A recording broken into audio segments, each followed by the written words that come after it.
Nasıl sayılımızda? O yürümüştürümde ha? Biliyoruz. Siz ne türlü davayla doğrulardan oynayayım mı? Şeyle oynatmayın, davayla doğrulardan oynayayım. Yürümüştürümde öyle böyle ortak oyma oluyor.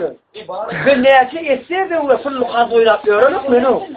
Etsev de uğra fırlı kart oynatmıyorum. Sağ He. Allah'a emanet etsev de uğra oynatmıyorum. Kılıloğunluk 25 euro oynatmıyorum ben. Öyle o isteyen fırlı kılıloğunluk var. 25. Başkaları da mı oynatsak mı? Ha? Erkek kalanın 100 bin dolar gelen erkek kalan. Eğer oynatacağım. Ağabeyim koyuyorum beni. Bilen boyunca benim eğer 100 bin dolara rastlaş geliyor. Bari yıkakanda kıyar oynadım o beni o doğru getir yıkat yakam. Bu yoklar yakamda. Kaç kıyar oynadım o beni o.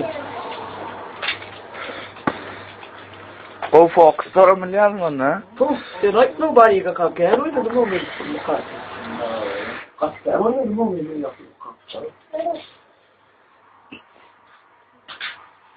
Hollywood'dan paket çöpleyenler attırıyorum. 2 tane yara yerli o. Sana bastasığı diğer öyle. Baksana onu mu aldın?